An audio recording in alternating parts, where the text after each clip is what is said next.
Halo teman-teman semuanya.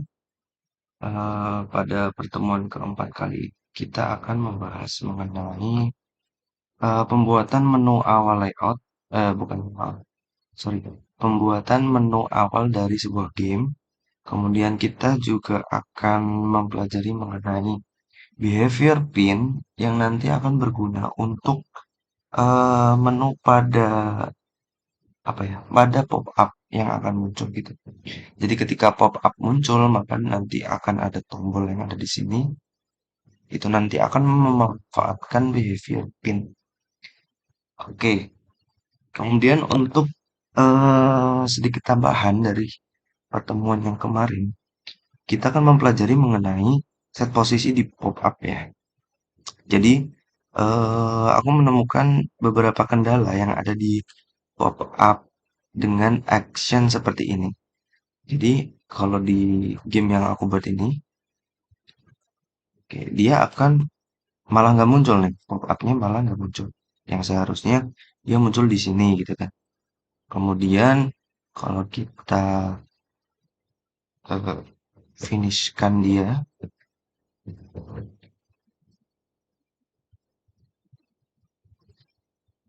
duh,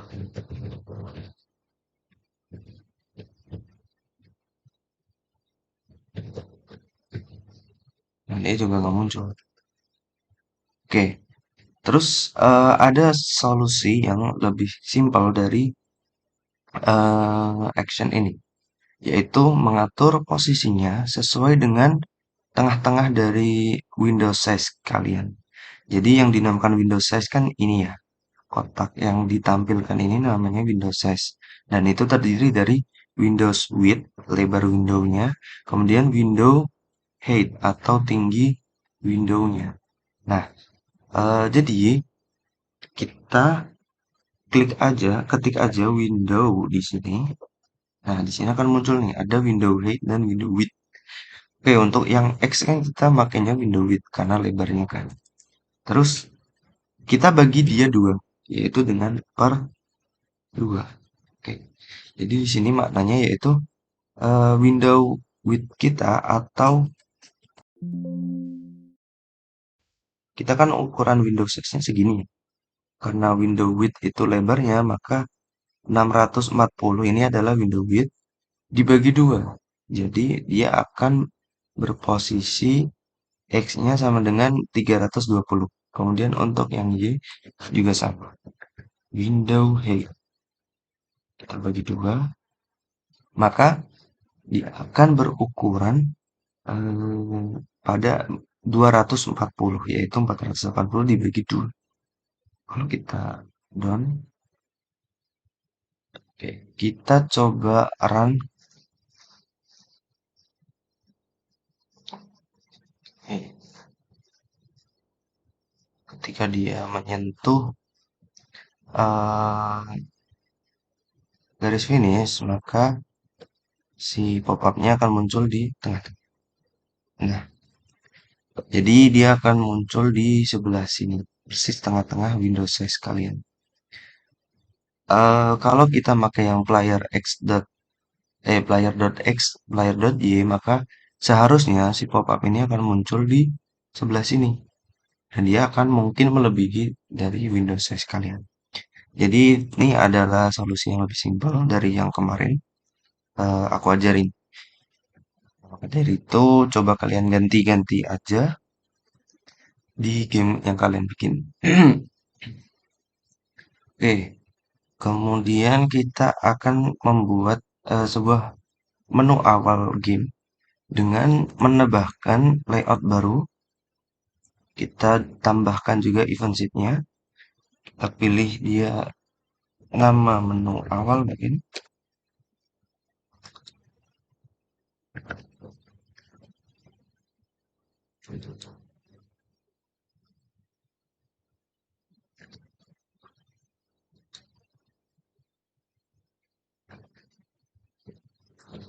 Oke, kita coba buka juga menu awal saja. Oke, jadi di layout ini kalian bisa menambahkan background yang kalian ingin masukkan di menu awal tampilan game kalian. Oke, kita coba masukkan beberapa background.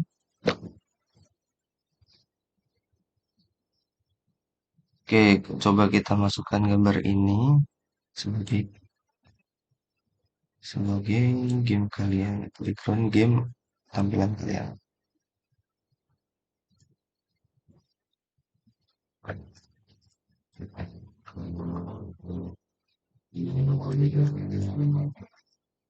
Oke, di sini kita udah kasih dia background. Kalau kita mainkan dia akan cuman kayak gini aja udah. Oke, terus dari tampilan awal ini, di sini kita pengen kasih dia teks nama gamenya, terus ada mungkin kalau kalian mau nambahin karakter yang bisa gerak-gerak di sini ataupun dimanapun, sekreatif kalian. Yang jelas nanti akan ada menu tombol yang buat ngarahin player untuk memainkan gamenya. Jadi kita akan memasukkan beberapa button selain tombol permainan, kita juga akan memasukkan tombol setting atau informasi gitu di sebelah kanan kiri menu awal ini. Kita coba masukin beberapa button. Mungkin aku akan pilih button ini, tiga button ini. Kita drag ke sini. Oke, baik. Kita udah punya eh, background, bukan, dan juga tombol. Di sini kita kasih dia nama ini aja.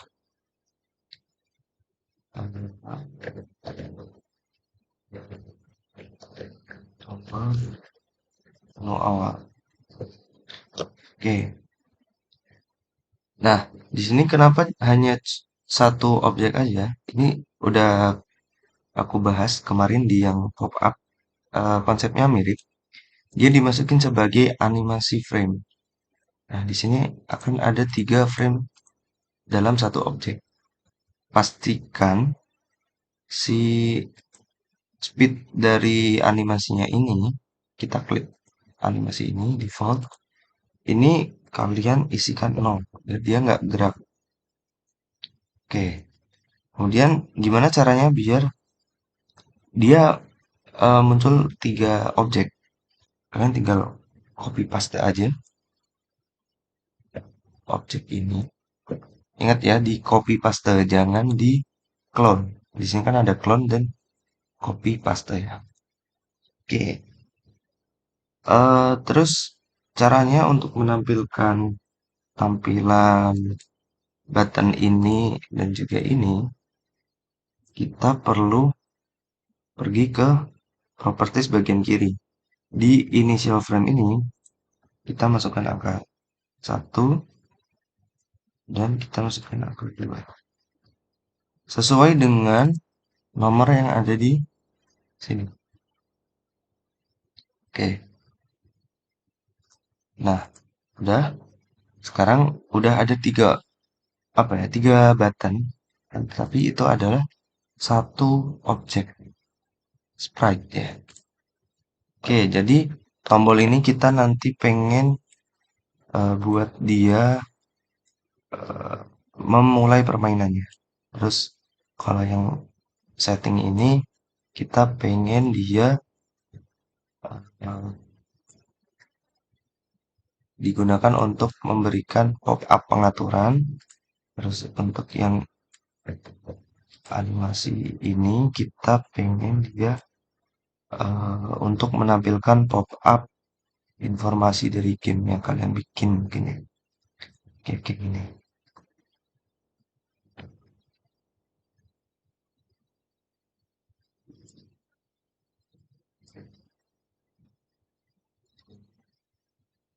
Oke, kalau kita play dia akan cuman kayak gini.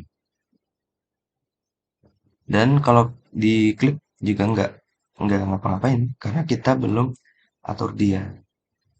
Kita atur dia di event sheet. masuk ke event, kita pengen waktu dia menyentuh si objek tadi, maka kita akan masuk ke in game gitu. Nah, masuk ke in game, game kan ada layout sendiri ya. Jadi di sini ada dua layout nih. Kita aksinya yaitu pergi ke sistem, kita pilih go to layout. Nah, go to layout kita pilih game karena kita pengen ketika kita menyentuh tombol menu awal, kita masuk ke gamenya. Oke, jadi kalau kita jalankan, kalau kita klik nih, nah dia langsung masuk ke in game ya. Seperti itu. Terus di sini kita masih ada kendala lagi nih. Ketika kita pencet ini, dia akan masuk juga ke in game. Juga button ini. Karena apa? Karena dia ini tiga-tiganya kebaca sebagai satu objek aja. Dan di sini di event sheet kita cuman mengatur satu objek ini kan. Jadi ibaratin kita tuh ada satu objek ini yang kita klik. Cuman di sini itu ada kopian sebanyak tiga objek di sini. Maka ketika kita pencet ini dan ini dan ini, dia akan mengalami aksi yang sama. Nah, untuk membedakan tiap-tiap objek yang ada di sini, kalian bisa kasih suatu kondisi baru. Nah, kita klik add, klik kanan, kemudian add. Nah, di sini kita pilih yang sub event. Nah, sub event ini kita beri dia compare frame tombol menu awalnya. Kita pengen waktu menyentuh yang nomornya 0, dia akan ke game. Tadi kan kita pilih si play ini sebagai frame ke 0 ya. Maka kita kasih dia frame 0 di sini. Nah, di sini bacanya ketika kita menyentuh tombol menu awal, di mana tombol menu awal tersebut animation frame-nya merupakan animation frame 0, maka kita akan masuk ke game. Kalau kita run, dia akan masuk ke game ketika kita memencet tombol ini. Tapi sekarang ketika kita mencet tombol setting, dia nggak akan terjadi apa-apa. Karena kita cuman mengatur animation frame yang 0. Nah, dan sedangkan animation frame yang 0 kan ini. Jadi, dia yang akan berespon. Nah, kayak gitu.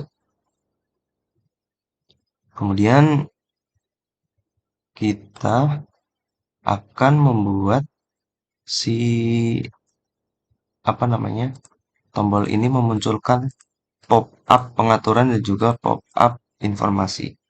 Oke, kita tambahkan dulu si pop-up di layout menu awal. Kita tarik aja. Nah, di sini.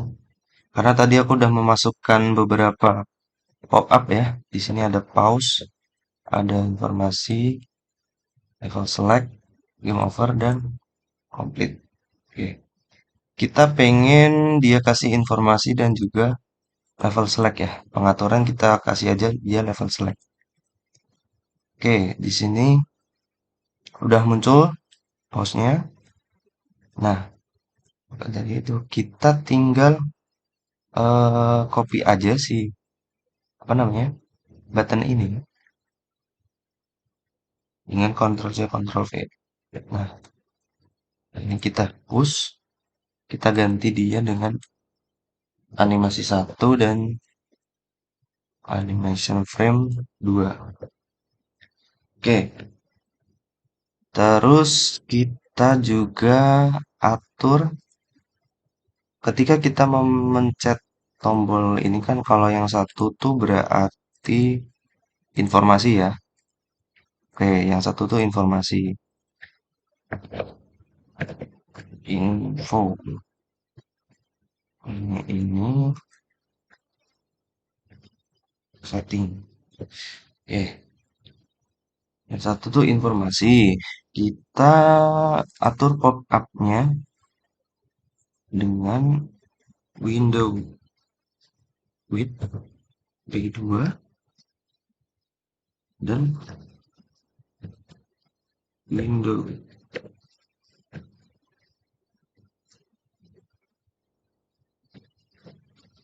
height dibagi dua.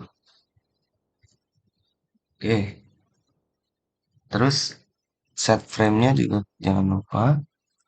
Untuk frame yang informasi tadi kan frame nomor 2. Informasi, oh nomor 1. Kita berarti kasih dia nomor. Kita copy juga yang untuk setting nih. Kita pilih yang level select kan tadi, berarti 2. Oke, jadi dia akan berjalan seperti ini. Kalau kita pencet game, dia akan main. Kalau kita pencet setting, dia akan muncul pop-up ini. Kalau kita pencet informasi, dia akan muncul pop informasi.